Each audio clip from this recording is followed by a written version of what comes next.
Suivi, hein, vous avez suivi l'argumentaire de Maître Éric Bichelot. L'actualité politique reste aujourd'hui dominée aussi, parce que ça fait partie de la sortie médiatique de Joseph Kabila Kabange, qui a évoqué un certain nombre de failles sur la gouvernance de Félix Antoine Tshisekedi Tshilombo, notamment sur la situation politique, économique, mais également sécuritaire, surtout dans la partie est de la République démocratique du Congo. Mais d'une manière spécifique, d'abord, il a eu à condamner la présence de l'Afrique du Sud à travers la SADC, qui est venue combattre aux côtés de nos FARDC en vue de bouter l'ennemi dehors. Comment interprétez-vous cette déclaration de l'ancien président de la République? Vous savez, les chiens aboient, la caravane passe. Je vais commencer par là. J'ai suivi mon frère parler de l'entièreté du territoire quand Kabila, quand je sais qu'il a accédé au pouvoir. Je ne sais pas si vous avez une idée claire de vrais conflits à l'Est là-bas. Il y a des territoires que le gouvernement ne contrôle pas. Moi, je pense que en droit, maître là, il ne va pas me contredire, on dit « nemo auditur propriam turpitudinem allegans ». C'est-à-dire, nul ne peut être entendu en justice pour sa propre turpitude. Si aujourd'hui, quelqu'un comme Kabila peut parler, c'est à cause de notre turpitude, sa place c'est en prison. Ça c'est un. Sa place c'est en prison. Comment ça? Il y a Armand Tungulu qui l'a tué. Quelqu'un qui avait jeté un petit jet de pierre au cortège présidentiel, arrêté vivant et allait l'exécuter. Donc, Kabila et le M23, c'est le blanc bonnet blanc, c'est la même chose, des tueurs. Bon, je ne sais pas, moi ce qui me choque parfois, vous entendez les gens dire Kabila Zolobaté, il ne parle pas. Bon, franchement, du point de vue de la gouvernance, quelle leçon le régime Kabila peut avoir à donner au régime Tshisekedi? Franchement, soyons sérieux. Éric Bichelot a dit que les passés restent les passés. Non. D'abord, regardez. Regardez. Si Kabila, j'arrive. Oui. Si Kabila condamne la SADC, parce que la SADC soutient le régime de Tshisekedi, lui, il était là au pouvoir pendant 18 ans. On ne pouvait pas avoir besoin de forces étrangères pour appuyer notre force armée. Kabila détruit sciemment le système de défense du pays, l'armée. Il a armé la police pour que si vous marchez pour essayer de le renverser, la police vous mate. Il s'est créé une armée appelée JR, mais l'armée qui a la tâche de la protection du territoire n'existe pas. Comment pouvez-vous comprendre vivre dans un pays où notre armée n'avait même pas une unité de parachutistes? L'armée que Kabila laissait à Tshisekedi. Aucune unité de parachutistes. Il a détruit Kotakoli. Mais non, nous soyons sérieux. Maître, il faut prendre note. Hein. Prenez. J'ai dit ceci. Si quelqu'un peut parler, ce n'est pas Kabila, sa place, c'est en prison. Moi, je suis écœuré, je suis choqué. C'est pour cette raison, avant de quitter le pouvoir, il devait négocier avec le président entrant pour qu'on puisse le protéger. Assurer sa sécurité. Et franchement, pourquoi il cherchait qu'on assure sa sécurité? Moi, j'ai toujours dit, nous devons être sérieux. Je peux ne pas aimer Tshisekedi, je peux ne pas aimer Kabila, mais surtout quand on est dans des plateaux comme celui-ci.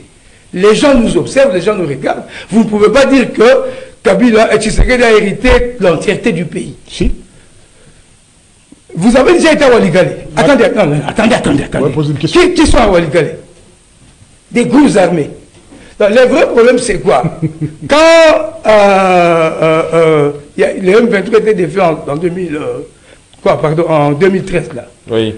Kagame a reçu l'ordre de ses bourreaux de retirer ses troupes, d'aller se réfugier à Bunagana.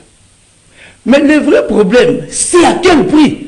Qui peut expliquer, comment expliquer que Tshisekedi arrive au pouvoir, la situation s'aggrave? Là, je vais vous dire pourquoi. Pourquoi? Tshisekedi a trouvé le pays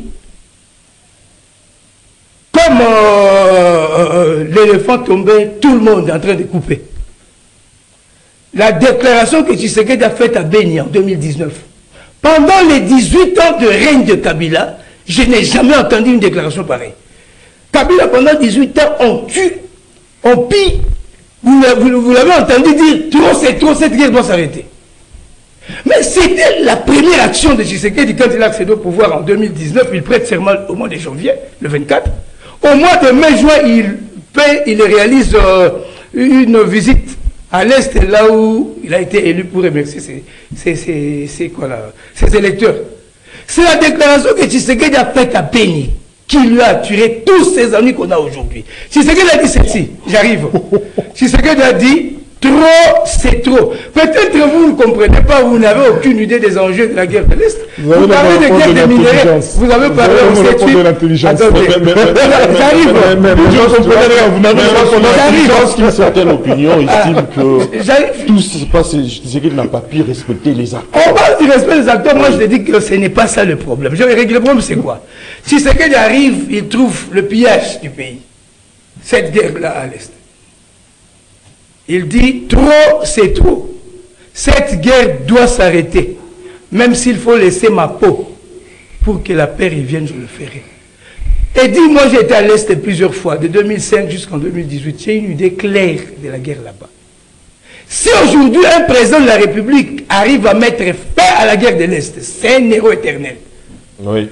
À l'Est, on n'aura même plus besoin de choisir une autre personne. Il peut modifier la Constitution, il peut rester. On n'a même pas besoin du tout. Parce que nous sommes en paix ici.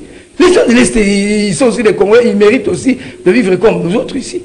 Si c'est qu'il dit, trop c'est trop, cette guerre doit s'arrêter. Même s'il faut laisser ma peau pour que la paix revienne, je le ferai. Vous savez, un homme politique, on ne le juge pas sur base de simples déclarations. Mais on juge un homme politique sur base des actes qu'il pose. Très bien. Si c'est qu'il a posé des actes qui ont fait peur aux personnes qui ont placé la guerre là-bas. Déclaration de le premier acte, à part la déclaration, Tshisekedi a décrété état de siège. Il remplace l'administration civile, l'administration militaire. On dit, ah, donc ces messieurs veulent mettre fin à la guerre. Le problème qu'on a aujourd'hui, parce que Tshisekedi ne veut plus que les gens continuent à mourir. Les gens qui vivent de la guerre. Les gens qui pillent le minerai et tout là. Bon, dites-moi, il arrive au pouvoir, il appelle Kagame. Bon, pour quelle raison vous tuez les gens ici? Si vous avez besoin de minerais, d'accord, vous avez un carnet d'adresse, amenez des acheteurs, on vend, on a l'argent, nous développons la région. Est-ce que ça c'était une mauvaise chose? Qui peut expliquer pour quelle raison Kagame a rencontré? La vérité c'est que les avantages qu'ils avaient, avec Tshisekedi, il a dit non.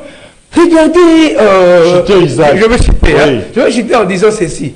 Si la situation est telle qu'aujourd'hui, c'est Kabila. Pendant 18 ans, il a échoué à doter le pays d'une armée. La solution pour que nous soyons respectés aujourd'hui, nous devons disposer d'une armée forte qui pourra sécuriser le pays. Voilà ce que Poponjoli, je reviens à vous. Vous ne voyez pas que